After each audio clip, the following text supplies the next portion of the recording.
أعوذ بالله من الشيطان الرجيم بسم الله الرحمن الرحیم۔ صاحب جی، میرے لنگرخانے میں ایک بابا جی آیا کرتے تھے۔ ان کے پاس ایک بڑا سا تھیلا ہوتا تھا جی۔ کھانا کھانے کے بعد اکثر وہ روٹیوں کے بچے کچے ٹکڑے اٹھا کر تھیلے میں ڈال لیتے۔ کئی بار سوچا کہ کہوں بابا جی رات تک تو یہ سکے ٹکڑ اور بھی سک جاتے ہوں گے، کیسے لنگتے ہوں گے جی گلے سے۔ پھر چپ کر جاتا کہ بابا جی کو برا نہ لگ جائے، کدھرے آنا ہی نہ چھڑ دیں۔ کئی بار بابا جی کو باہر سے ردی اور لوہے کے ٹکڑے جمع کرتے بھی دیکھا، جو بھی کام کی چیز دیکھتے اٹھا کر تھیلے میں ڈال لیتے۔ صاحب جی، حیرانگی کی بات تو یہ تھی کہ بابا جی کھانا کھانے کے بعد لنگرخانے کے لیے چندہ بھی دے جاتے۔ بابا جی تھے بڑے سونے، صاحب جی چٹے گورے روب والے، ذرا اونچا سنتے تھے جی۔ اور ہاں صاحب جی اکثر گایا کرتے، نہ ویکھ پرائیاں چوپڑیاں تے نہ ترساویں جی، تو رکھی سکی کھا لے تے ٹھنڈا پانی پی۔ جانے جمال کے ان الفاظ میں کیا تھا کہ دنیا کی چاہ کے پیچھے بھاگتی زندگی اس مصرعے کی گود میں سر رکھ کر بے اختیار رو دی۔ زندگی ان دو مصرعوں کی تفسیر بھی تو ہو سکتی ہے۔ کل ہی چچا زاد بھائی نے نئی گاڑی خریدی تھی، جانے کیوں سب کچھ ہوتے ہوئے بھی دل بے چین سا تھا۔ حسد کی آگ اندر ہی اندر کہیں جل رہی تھی، جلا رہی تھی، ایک جلن سی تھی جس پر جمال نے پہا رکھ دیا تھا۔ جلتے دل کو قرار آ گیا۔ میری بیٹھک آج پھر سجی تھی، جمال کی اپنی ہی رونق تھی، لبوں پر مسکراہٹ اور آنکھوں میں نمی بھر لانے والی۔ اپریل کی پل میں دھوپ پل میں چھاؤں جیسی، مٹھی مٹھی آگ پہ پکتی الائچی والی چائے کی خوشبو جیسی مہکتی رونق، ماں کے چولہے میں کیکر کے ساتھ سلگتی بولی بسری سندل کی سلگن جیسی، اس سے دھواں خوشبودار ہو جایا کرتا اور پل بھر کو سلگتی آنکھیں مہکنے لگتی۔ صاحب جی کدھر گواچ گئے ہیں؟ شاید گم ہی جاتا، پر اللہ نے مجھ گنہگار کا برم رکھ لیا اور حسد کی آگ میں جلنے سے بچا لیا۔ دل ہی دل میں نے سوچا اور مسکرا کر جمال سے کہا،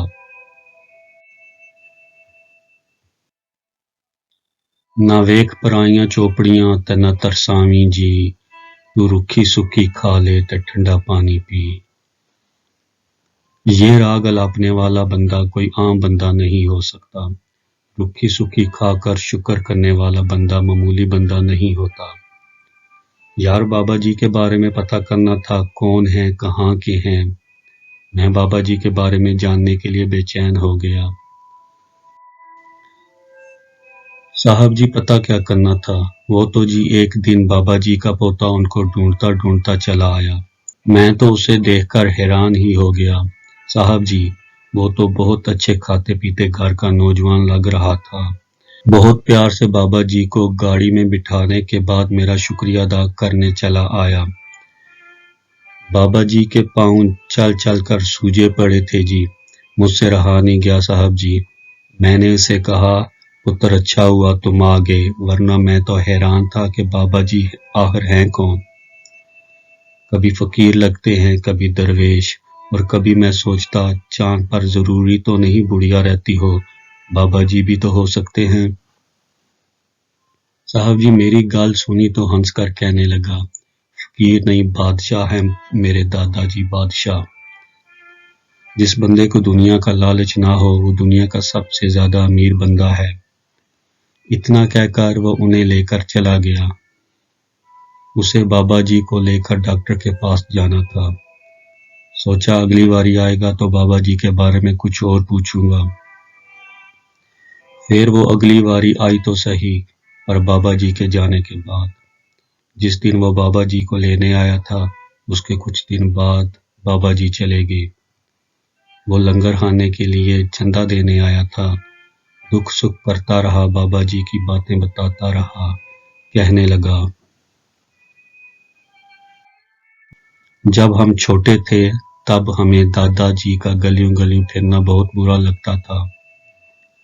پھر ہمیں زندگی کی سمجھ آنے لگی۔ اللہ کی راہ میں دیے بابا جی کے چندے ہماری راہ کے جگنو بننے لگے۔ زندگی تنگ گلیوں سے گزر کر کشادہ اور ہری بھری راہ گزر پر چلنے لگی۔ اس کے پاؤں میں کانٹے چبھنے بند ہو گئے۔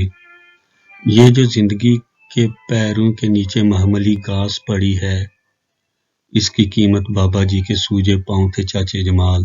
وہ پھوٹ پھوٹ کر رو رہا تھا۔ صاحب جی، بابا جی کے بیٹے بڑے بڑے عہدوں پر فائز ہیں۔